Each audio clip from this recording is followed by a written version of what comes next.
Hello everybody, this is Toys R Us, and for this new figure unboxing and review we're going to be looking at the Shattered Glass Voyager class Autobot Blaster figure. So what we're going to do with this video, we're going to unbox him live in a second, have a look at the entire contents of the packaging.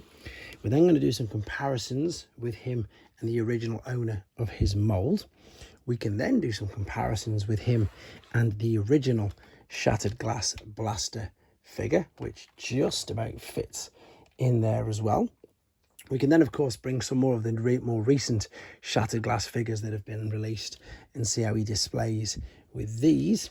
And finally, because obviously we are expecting Shattered Glass Soundwave to be released soon, we can see how he looks with the original one of him as well. So, as you can see, quite a lot to go through today. So if you're not a subscriber to this channel while I'm packing all these away, if you'd like to hit that subscribe button for me now, please, because again, it really will help this channel out. So here it is, Shattered Glass Blaster, and I think we've got this a little earlier than planned, in all honesty. Let's have a look at the box. This was sent to me nice and safely by Hasbro Pulse, so huge thank you to that. It is the windowless box. The box we're now familiar with because they've used the same style for all of the Legacy, but when they first started with the Shattered Glass, it was a great new idea. The artwork on the side is simply stunning. We can see on the back that we've got the cassette, of course, which is rewind. Alternate mode is going to take 20 steps. And I keep saying this, but I absolutely love this Shattered Glass concept. I think it's fantastic. I know it's a great and super simple, easy money spinner for Hasbro and Takara to just redeco and reissue figures. And I know, so it's not a concept that's never been used before in other franchises and toy lines. I just think that it works really, really well in this one. So let's have a look at him. So the box is already too big, you can tell that. The box is already too big for the figure, let's be honest. Look at that, there's at least, what, inch and a half, maybe two at the top, and then the bits at the bottom. We've got the blaster there, we've got rewind there, we've got the instructions, and then just very quickly before we set him free, let's have a look at the comic. I'm of course not going to go through every single page, but while we're here we can have a very quick look at it. And then I can just put it away nice and safe. So we've got the lovely, this is the exclusive cover that you get if you order it via Hasbro Pulse, which you can see, yeah, it's beautiful.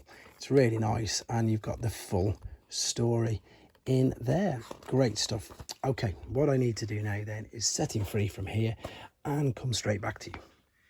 Okay then, so I've set him free from his packaging, and again, we're quite familiar with this mold, so let's just have a quick look at the articulation first and foremost. The head does in fact, of course, spin all the way around. It will look up and down as well. It looks like it's on a ball and socket, or I think they call them mushrooms for the heads. The arms will of course go all the way around, out to the sides, full articulation there.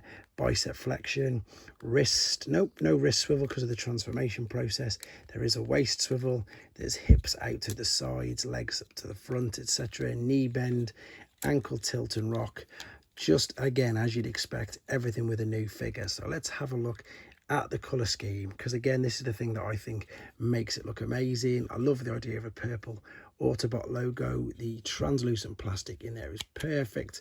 This switch obviously opens it all up. Now these aren't individual, they're all on one. It doesn't matter which one you press, it will spring that open. These of course are the speakers, they're now blue. It just looks good. I know there's a few gaps there on the back which perhaps they could have filled in, and I know there's some kits out there, but otherwise just a great figure. Really like it. The head sculpt looks good. The eyes look, to be fair, they look a little bit reflective. There is a bit of silver there as well. So you've got a few different colours. You've not just got the grey, you've got the silver there. The black works really well with it. Silver on the hips. So again, colour scheme on it just works fantastic.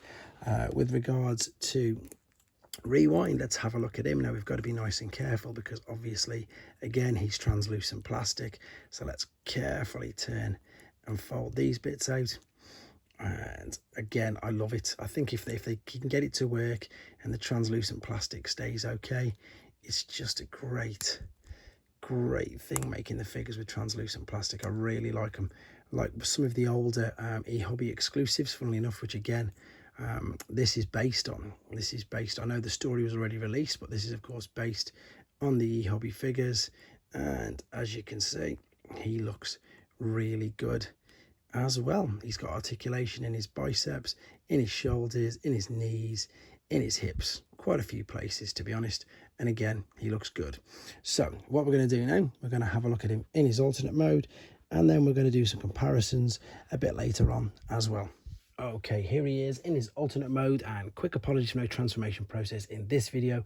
Couple of reasons: one, to keep the main length of this video down, and two, with this being a new figure, it's not to spoil it for anybody out there who wants to experience that first transformation process for themselves for the first time. However, if you want to see it, it will be separately uploaded. And this, again, it's a bit like Kingdom Blaster. Well, of course, it's a lot like Kingdom Blaster. I like the look of it. I think from the front, it looks brilliant. Now, my only little bugbearer, and again, it's all at the back, but I just don't understand how... Again, look at that from the back. I mean, this perhaps could be a little straighter, bearing in mind it is a brand new toy, so it's a little bit stiff, but it's all clicked together. Everything's all fit nice and perfectly. And as you see from the front, it looks fantastic. And granted, I know that the G1 figures were old and they were bricks, etc.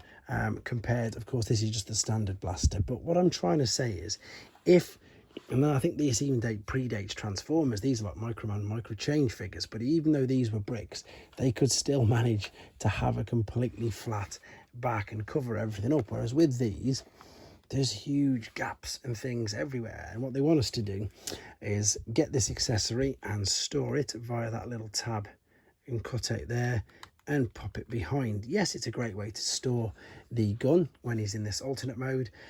When it comes to the robot mode in a second, I'm not even going to show you about popping it there, because it obviously doesn't go at all in robots. These holes look better. But see what I mean? I don't understand how that they can't just perhaps maybe tidy it up a little bit. Or do you think I'm asking too much, or would it make it a bit too more difficult? Because in honesty, it's great. All this here all folds out, it tucks away, hides the arms, and of course all these fold out from inside the legs. So they've got obviously the capabilities of doing it. I suppose it's just a case of actually doing it. I've already transformed Rewind here for you, so let's pop him in, and this will slot into place like so. Oh, maybe this way around. What have I done? That's better. Just push him all the way in properly. That's better.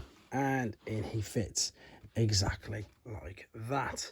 And yeah, he looks good, doesn't he? He does look good with the shattered glass. He goes well with that colour scheme there. He looks brilliant with regards to that. There's not really too much more to say about the alternate mode, apart from exactly that. It's, I suppose, the problem that they've got now with lots of Transformers is that the alternate modes are irrelevant in today's society. It will go around this way. I'm just double checking. Yeah, just doesn't look as good. So I understand the problems, obviously, with Soundwave and with Blaster. People don't really know what some of their alternate modes are, so maybe that's the issue, or maybe I'm reading into it too much. But again, looks good, displays brilliantly from the front, looks really cool. In fact, I've just had an idea. Everybody keeps doing things like this. Let's see if I can do it. I can't lift his arm up carrying it, but there is Blaster carrying shattered glass, Blaster carrying shattered glass Blaster. There we go. Yeah, he's too big to even fit and hold it on screen. So anyway, that's enough with this mode.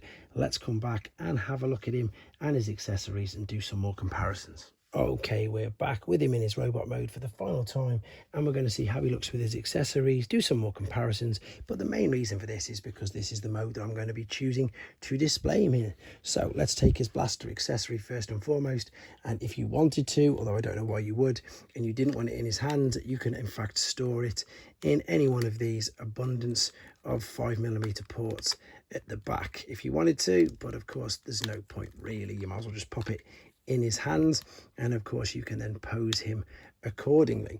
The other thing, of course, that we didn't do, and I'm going to just do in fact a quick comparison, I was going to put Rewind in his chest. So before we do that, let's take the original one, which is this. And again, this is translucent, and this looks and works really well with him. It looks good. You can see that they're exactly the same, just redecoed differently.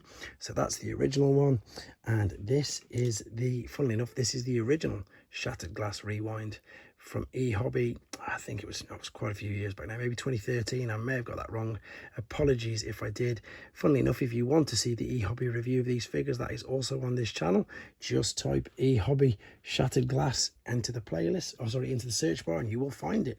Anyway, as I said, let's fold him back up into cassette and let's get him transformed and put into the chest, just so we can see what it looks like there as well, because that's one thing that I've not done yet. So I'm just quickly transforming him back into cassette mode. In the meantime, what I'll do is I will bring up the standard normal issue of Blaster. Let's just turn him slightly away from there, just so you can see that pretty much everything's the same. It doesn't look like he's got a smirk. He was going to be rumoured to have a smirk on his face, but as you can see, he hasn't got that smirk. They've not, I suppose, we don't know what that's going to be yet. Maybe it's going to be twin cast. Who knows? That's a guess that it could be twin cast, which is of course another, well, it's the Japanese version of Blaster, isn't it? So let's open up the chest, press this up, and let's slot the cassette in. And there you go, he sits inside there. So now we can do more of the comparisons. So there is original with new, and again the same on the side. It's just a good redeco. I know I've said that too many times. I'm going to stop saying it now. I think it just works. I like it. There's no differences there at all. It is just a straight up redeco. With regard to the, in fact, we'll do that last, how he displays and looks with some of the other Shattered Glass figures. Brilliant. I love this. I love this whole idea. I love this concept. So we've got Voyager class.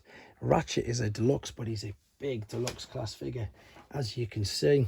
And then we've got a smaller guy here. We've got Goldbug there, so you can see how well he scales with the rest of them. As I say, the interesting one is the original. The original one is much, much bigger, because this is, of course, based on the original Blaster mold. So let's bring him around for a few seconds, just so we can see him by there. So you can see, obviously, this figure is the original, and this is exactly what they've, I suppose, homaged to this. Great idea. Colour scheme matches absolutely perfect with it. They've really done it some justice, I think, there. And then I've already just, I suppose, showed you at the beginning, but one last one. This is, of course, the original. This isn't the new version at all, but expect the new version to look exactly like that. So if you've not seen Shattered Glass Soundwave before, sometimes, to be honest, he's usually got a green, I suppose it's like a headband, which was a sticker in this case, but I haven't put it on this one. But yeah, this is what it's going to look like, and I for one can't wait to get it. I love the concept, I love the idea, I think they look great. I'm just going to literally pop them all back here, I think, just to finish off, so we could see them all in one final display. Again, if Shattered Glass is new to you, I've got a playlist full of them. If Ehobby figures are new to you, again, I've got a playlist full of them. As I say, Ehobby are Japanese exclusives, so that might be one reason why you've not particularly seen many of them. But I don't think there's much more to say about this particular figure. I think the thing with this, the deal breaker with this particular figure is it's if you like the concept. If you don't like the concept, it is just a redeco of a figure that you've already got. If you like the concept, then you'll enjoy it. If you don't, then you'll probably just quite easily pass this one by. Let me know your thoughts in the comments anyway, guys, and take care.